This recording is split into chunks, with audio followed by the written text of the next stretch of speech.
Hi, welcome to Suthichai Live English Podcast. The recent ceasefire reached between Thailand and Cambodia, organized by Malaysia, being the chairman of ASEAN. But the interesting part was the participation from the United States and China. Both of them were represented by their respective diplomats in Kuala Lumpur. But then another interesting twist took place. 2 days later in Shanghai, the Chinese Deputy Foreign Minister hosted an informal discussion between representatives from Thailand and Cambodia as well. So what does this mean? It could mean that it's Beijing's playbook. It could represent China's quiet ascent in Southeast Asia diplomacy. We can discuss the diplomatic maneuvering between the United States and China before and after the ceasefire was reached. Malaysia, as the rotating ASEAN chair, facilitated the initial agreement in Kuala Lumpur with significant U.S. involvement and pressure from President Donald Trump himself. China swiftly organized its own meeting in Shanghai just 2 days later. But the point is, Prime Minister Anwar called the role of the USA in the Kuala Lumpur summit as a co-organizer, while calling the Chinese role as an active participant. Interesting. This is quite a new diplomatic term.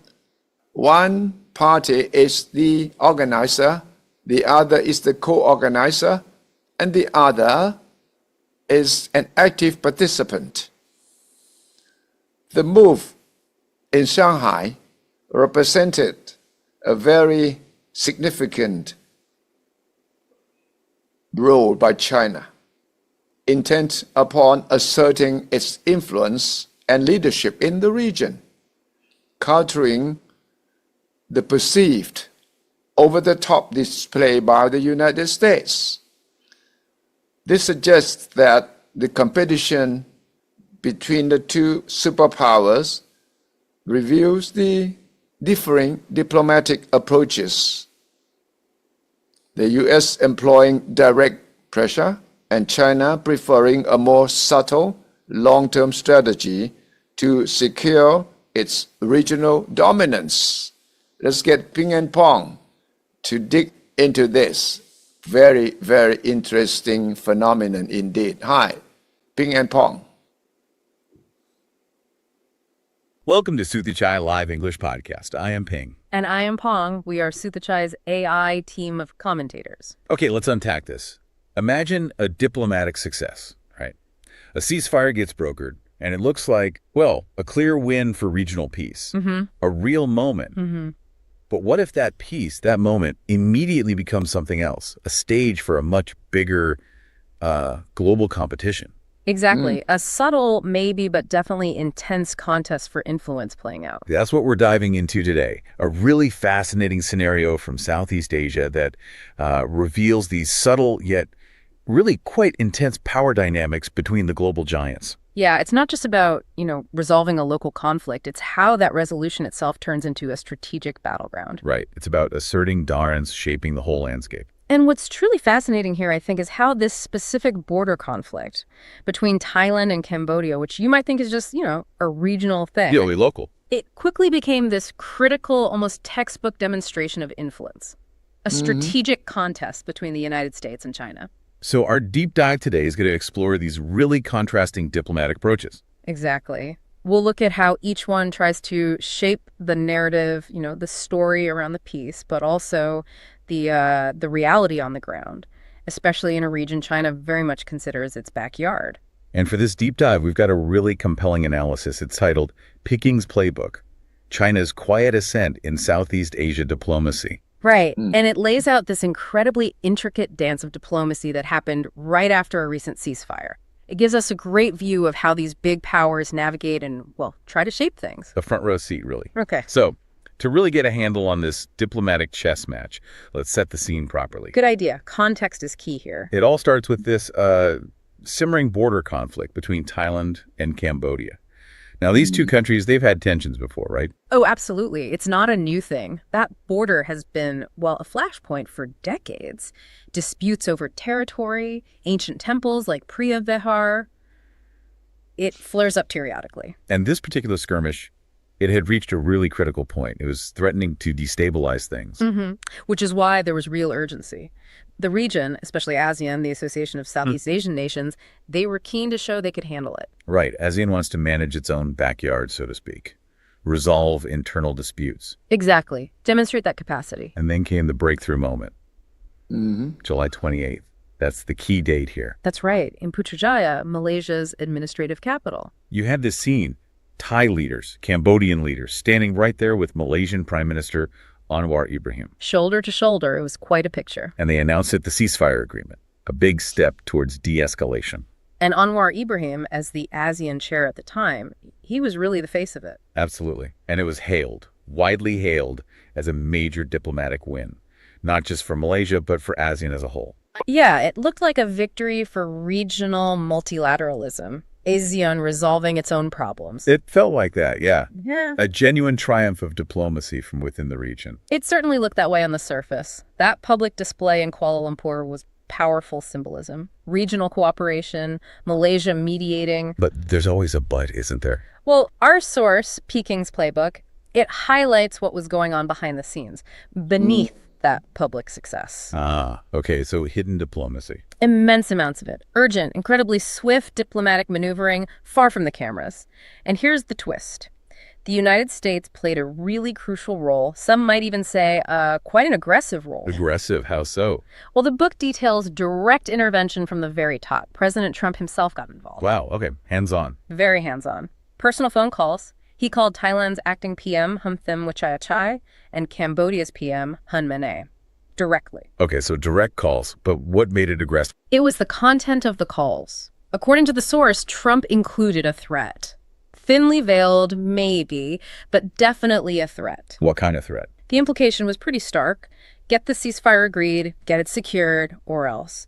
Negotiations on customs tariffs with the U.S. wouldn't be completed before August 1st. Hitting them where it hurts? Economics. Exactly. Customs tariffs are crucial economic lifelines for both countries. The U.S. is a massive market. So a classic pressure tactic. Use economic leverage to force a quick deal. Precisely. Expedite negotiations, maybe even force them. And you have to understand, the context trade with the U.S. is vital. Any disruption to tariffs could have serious economic consequences. Industries hit, exports affected. Right. So this wasn't just talk. It was real leverage aimed right at their economic vulnerability. And did it work? The source is very clear on this. It says Thailand specifically was swayed. They participated and finalized the deal because of this direct, high-stakes U.S. pressure. So the U.S. approach achieved its immediate goal. It did. It shows that transactional style using economic sticks and carrots for quick strategic objectives. Okay, so the U.S. makes this big, loud move. Presidential calls, tariff threats. You can just imagine the reaction in Beijing when they heard about this. Oh, absolutely. The ripple effect must have been immediate. From Beijing's perspective, this very public, very overt American intervention. Yeah. How did they see it? Well, the source says they saw it as over the top. Over the top, meaning unnecessary or something more. More, I think. Not Yeah. just unnecessary, but as an attempt by the U.S. to sort of steal the spotlight, to overshadow China's own role and influence in a region they very much see as their own backyard. Right, that phrase backyard is key. It implies a sphere of influence, a place where they expect primacy. Exactly. It's not just geographic proximity, it's historical, strategic.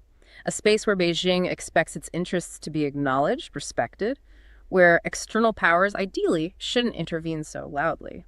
So the U.S. move was seen as a direct challenge to that. Precisely. A challenge to their perceived geopolitical space, their preeminence there. So it wasn't just about a ceasefire anymore. No, it instantly became about this bigger competition. The U.S. intervention in Kuala Lumpur basically threw down a gauntlet from China's perspective. Washington had grabbed the spotlight in Beijing's perceived domain. Okay, so if Kuala Lumpur was the loud American declaration, what was China's response? You said it was swift. Incredibly swift and very calculated. A real strategic countermove. Think about the timing. Just 2 days later. 2 days. That's really fast. 48 hours. Exactly. Not a delayed reaction at all. It was immediate, deliberate. Shows they were watching closely and ready to act, ready to reframe the narrative. And where did they make this move? Not another ASEAN capital. No, and this is crucial. They chose Shanghai in China. Ah, okay. Holding it on their own turf. What's the significance of that? It's a huge signal. By holding it in Shanghai, not in an ASEAN country, China was basically saying, we are a primary actor here, a central convener, not just, an observer within ASEAN's framework. Setting the agenda themselves. Precisely. The meeting itself was hosted by Chinese Vice Foreign Minister Sun Weidong, described as an informal tripartite meeting. Informal, so low-key compared to Kuala Lumpur. Seemingly, yes. But the participants tell another story about China's strategic depth. Okay, who was there? From Thailand, it was Julapong Suthichai. Xinhua called him the executive advisor to the Thai foreign minister. Seems straightforward enough. But here's the interesting detail from Peking's playbook. Julapong is a former diplomat, yes, but from the Thai Raksa Chart Party, which was dissolved. And he was politically banned from holding official positions. Whoa, okay. So technically sidelined. But China still met with him. Exactly. Despite the formal ban, the source notes he still holds significant influence, a direct link to senior figures. So China's using back channels, informal networks. It certainly looks like it. It shows they can work outside formal structures, using personal ties. Even with politically sensitive figures, it's quite sophisticated. And Cambodia. Represented by Kung Fook, the Secretary of State of their foreign ministry. High level enough, but still framed as informal.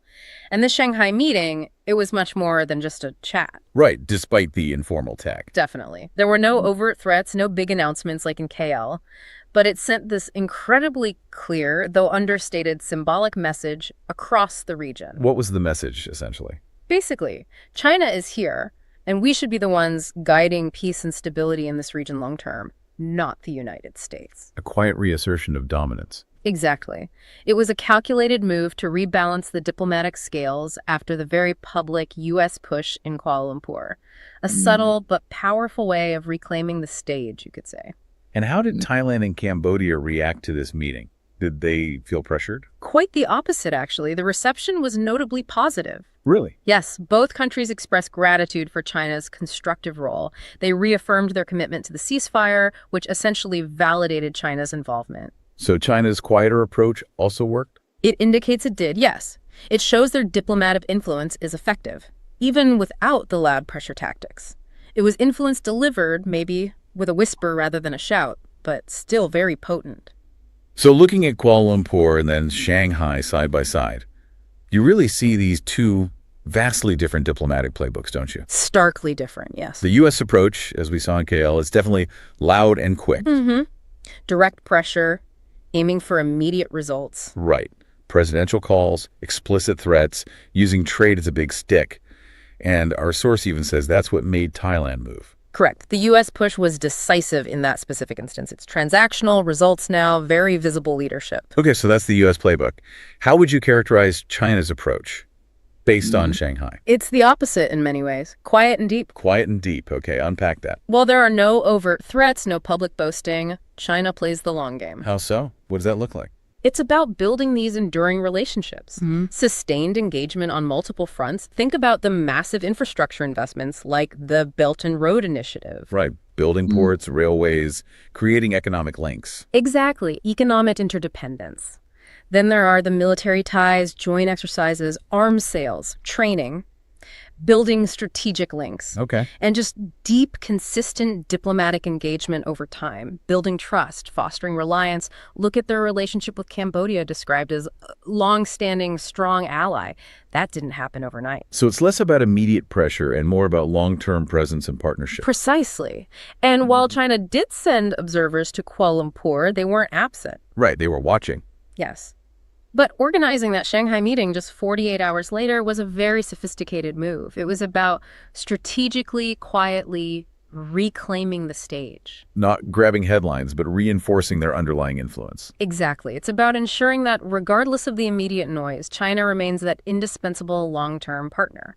That quiet persistence can be incredibly powerful. Okay, this contrast and the way things played out brings us to a really critical point about ASEAN itself. Yes, its role in all this. On the one hand, you absolutely have to give credit to Malaysia, right? Prime Minister Anwar Ibrahim successfully mediated, brought Thailand and Cambodia together. Absolutely. It was a commendable piece of intra-ASEAN diplomacy, showed the bloc can resolve internal issues. A textbook example, really. Regional leadership. But that success then forces us to ask a bigger, tougher question. Which is? Is ASEAN truly driving its own destiny here? Is it a fully autonomous player? Or is it becoming, perhaps unwillingly, just the stage where these major powers, the US and China, play out their competition? So despite the success of the ceasefire mediation itself, the larger geopolitical context kind of overshadowed it. The source suggests the intense US-China maneuvering grabbed all the headlines, shifting the focus away from ASEAN's own achievement. so ASEAN's centrality, a key principle for the bloc, was diminished. It seems that way in this instance, yes. The perception shifted quickly to Washington versus Beijing.